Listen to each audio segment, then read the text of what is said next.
El contenido del Real Decreto que nos ocupa tiene un fondo muy breve y muy concreto. Lo que se nos propone es aumentar en algo más de 200 plazas unos puestos de administración local y en algo menos de 200 plazas unos puestos en la agencia tributaria.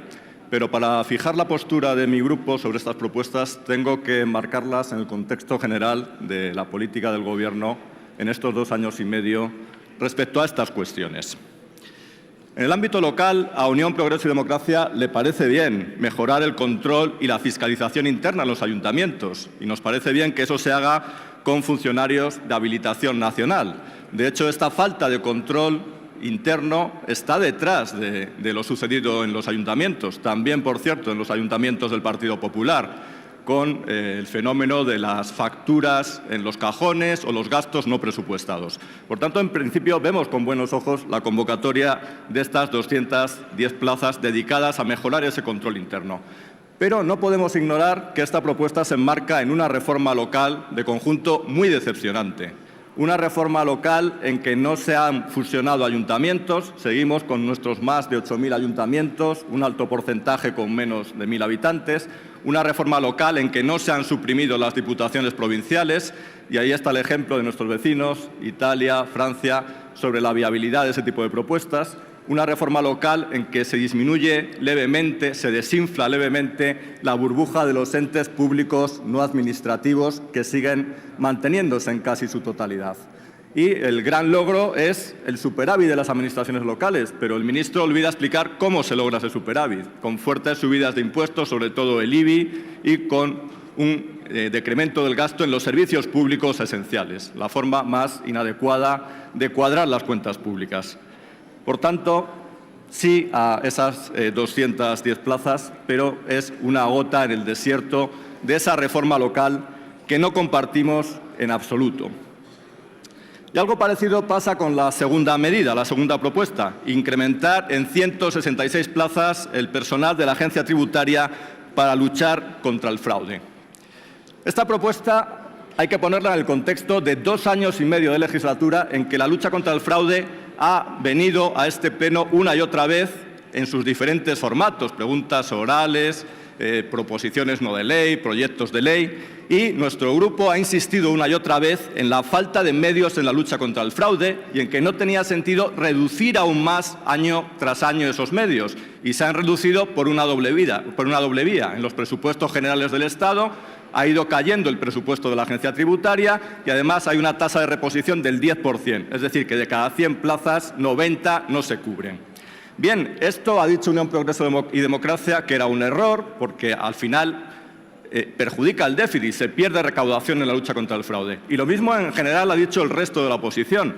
Y el ministro una y otra vez ha respondido a estas ideas, a veces con risas, otras negando que existiese el problema y otras atribuyendo estas críticas bien a la ignorancia de los portavoces de la oposición, bien a su maldad o a menudo a la combinación de ambas cosas, a su ignorancia combinada con su maldad. Bien, es cierto que la realidad hace tiempo que había desmentido la actitud del ministro. Hoy nos dice que la lucha contra el fraude va muy bien, pero hace pocas semanas salían los datos oficiales de lucha contra el fraude y en el 2013, por primera vez desde que hay una serie homologada, la recaudación ha caído respecto al 2012, en el 9,2%. No parece un gran éxito en la lucha contra el fraude. Pero el propio Real Decreto que hoy nos trae, en su exposición de motivos y en su memoria económica, se convierte en una auténtica enmienda a la totalidad a lo que el ministro ha venido diciendo durante 2 años y medio. Voy a leer una breve antología para que conste en el diario de sesiones. Primera cita, entre comillas: aumentar el resultado de los ingresos es un objetivo de difícil o imposible cumplimiento sin aprobar los medios necesarios en materia de recursos humanos. Máxime teniendo en cuenta la grave evolución negativa de la plantilla sufrida en los últimos tiempos del Gobierno del Partido Popular.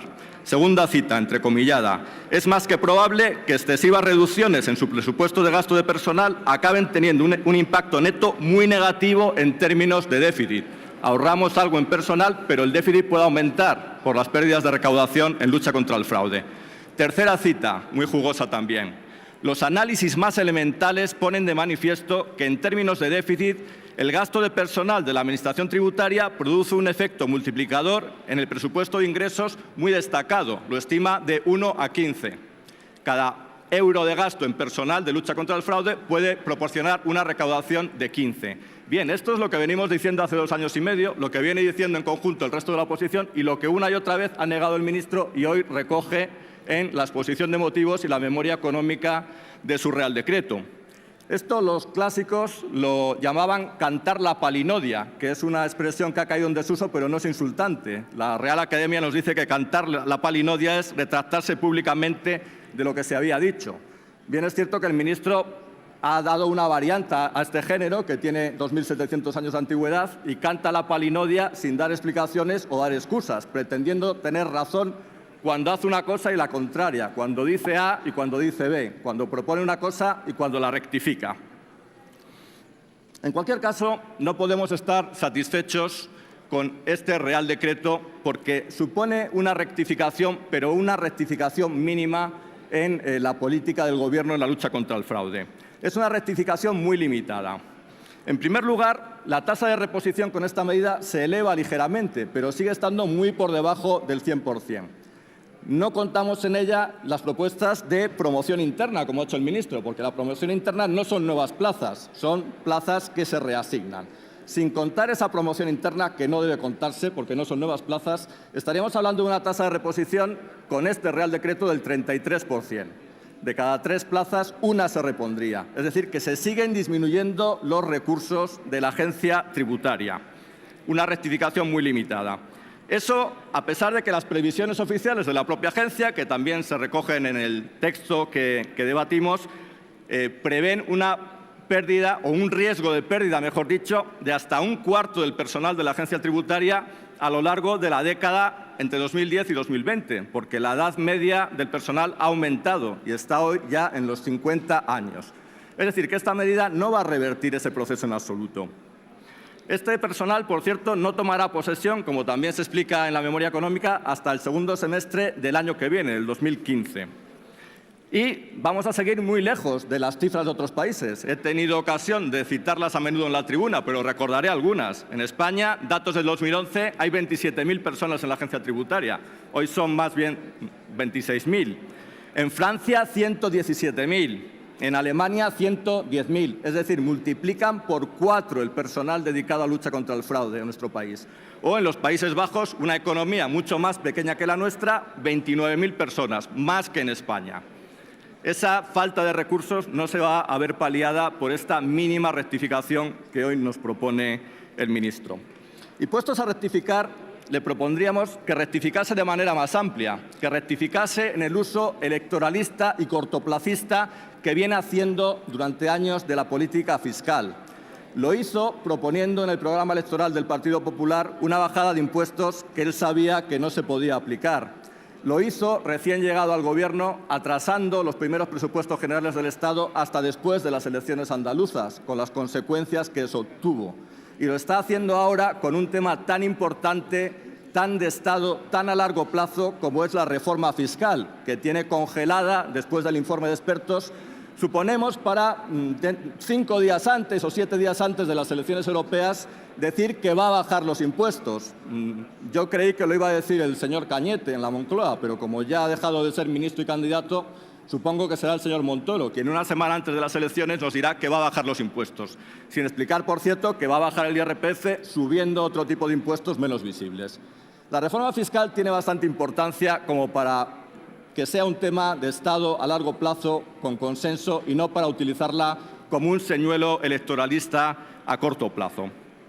La rectificación que se nos plantea, por tanto, es mínima, ni siquiera va a revertir la pérdida de recursos de la agencia tributaria y nosotros, dando la bienvenida a estas incorporaciones que se proponen, no podemos apoyar al Real Decreto y vamos a abstenernos. Nos gustaría, eso sí, que se tramitase como proyecto de ley para poder consensuar entre todos los grupos un verdadero programa de lucha contra el fraude compartido que este país necesita desde hace mucho tiempo.